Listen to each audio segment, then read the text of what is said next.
Martin Luther King Jr., the voice of the civil rights movement. Part 1, Introduction. The man who dreamed of equality. Martin Luther King Jr. was not just a leader of the civil rights movement. He was a moral compass for a nation wrestling with its conscience.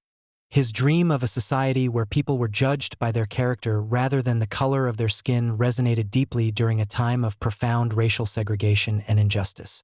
Born into the segregated South, King rose to lead a movement that reshaped American society and left a legacy of justice and equality that continues to inspire generations worldwide. This article delves deeply into King's life and legacy, offering a detailed exploration of his early years, the challenges he faced, and his transformative influence on the United States. Through his dedication to nonviolence and his unwavering commitment to justice, King became an emblem of hope in a world fractured by inequality. His life, spanning just 39 years, was filled with courage, sacrifice, and remarkable achievements that profoundly altered the course of history. Part 2, Early Years. From Atlanta to Morehouse. Martin Luther King Jr. was born on January 15, 1929, in Atlanta, Georgia, into a family that valued education, faith, and community. His father, Martin Luther King Sr., was a pastor and an early advocate for racial equality, while his mother, Alberta Williams King, was a gifted musician and teacher. The Kings lived in a comfortable yet segregated neighborhood, shielded in some ways from the harshest realities of Jim Crow but not immune to its effects. From a young age, Martin displayed an inquisitive mind and a sensitivity to injustice. A defining moment in his early years occurred when a white playmate's parents forbade their child from playing with Martin due to his race. This incident deeply hurt him and marked his first encounter with the brutal realities of racism.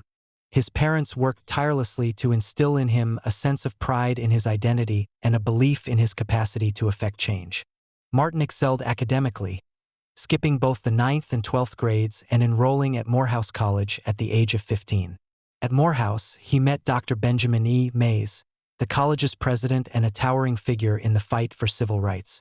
Mays became a mentor to King, encouraging him to see the ministry as a means of serving not just the church but also society.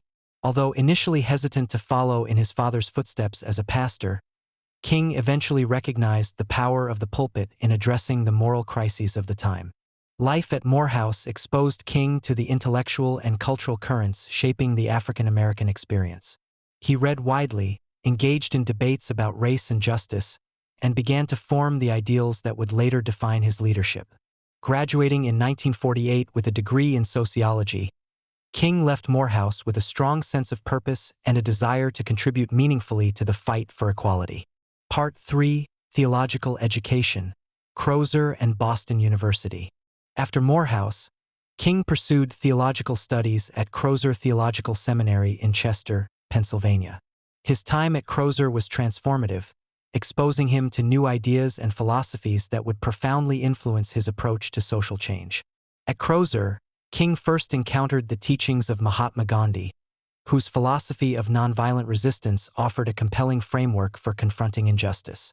King was also deeply influenced by the works of theologians such as Reinhold Niebuhr, who emphasized the role of morality in social action, and Henry David Thoreau, whose essay Civil Disobedience argued for the moral imperative to resist unjust laws. These intellectual encounters equipped King with the tools to challenge systemic racism not through violence but through love and nonviolent resistance. In 1951, King began his doctoral studies at Boston University. His time in Boston was pivotal not only for his academic growth but also for his personal life. It was there that he met Coretta Scott, a talented singer and activist from Alabama who shared his passion for justice. The two married in 1953, forming a partnership that would endure the trials and triumphs of King's leadership. King's doctoral dissertation, which examined the concept of God in the thought of Paul Tillich and Henry Nelson Weeman, reflected his commitment to integrating theology with practical social concerns. Upon earning his doctorate in 1955, King returned to the South, prepared to use his education and convictions to confront the deep-seated racial injustices of the time. Part 4, The Montgomery Bus Boycott. A leader emerges. King's first major role in the civil rights movement came in 1955 with the Montgomery Bus Boycott, an event that marked a turning point in the struggle for racial equality. The boycott began after Rosa Parks, an African-American seamstress, was arrested for refusing to give up her bus seat to a white passenger. Her quiet act of defiance ignited a wave of protests in Montgomery, Alabama. At just 26 years old, King was chosen to lead the Montgomery Improvement Association, the organization coordinating the boycott. Despite his relative youth and inexperience, King's eloquence and charisma quickly established him as a natural leader. The boycott lasted for over a year, with African Americans in Montgomery walking, carpooling, and finding alternative means of transportation to avoid using segregated buses. The boycott faced fierce resistance from white authorities. King himself was arrested, his home was bombed, and he received numerous threats against his life. Yet, he remained steadfast, emphasizing the importance of nonviolence even in the face of violence. His leadership and the community's resilience ultimately led to a Supreme Court ruling declaring segregation on public buses unconstitutional.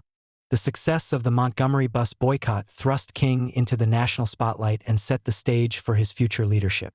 In 1957, he co-founded the Southern Christian Leadership Conference, SCLC, an organization dedicated to coordinating nonviolent protests across the South.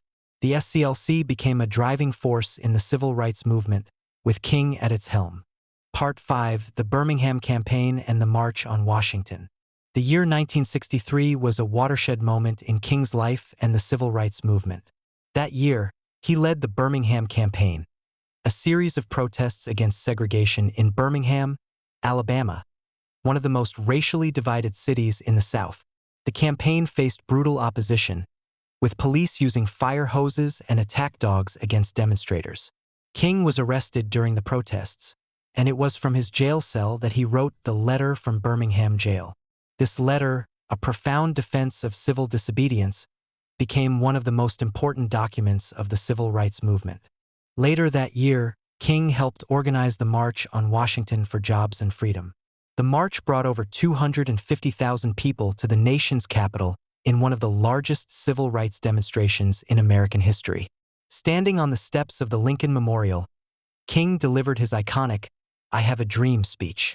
His vision of a future where people would not be judged by the color of their skin, but by the content of their character, captured the aspirations of a generation and remains one of the most celebrated speeches in history.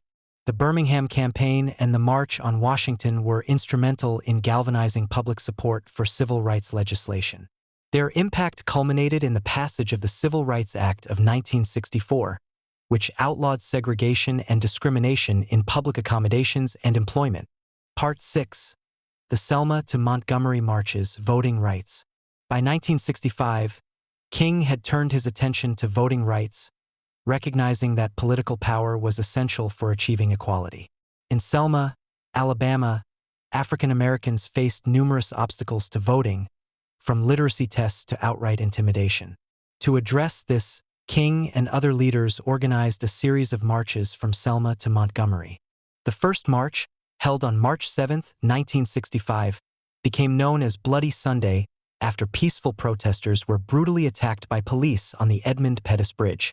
The images of violence shocked the nation and spurred widespread outrage. Subsequent marches, supported by federal intervention, culminated in a rally in Montgomery, where King delivered a stirring speech emphasizing the moral urgency of voting rights. The Selma marches were instrumental in the passage of the Voting Rights Act of 1965, which prohibited racial discrimination in voting. This legislation marked another significant victory for the civil rights movement and demonstrated the power of nonviolent protest. Part 7: The Chicago Campaign and the Poor People's Campaign.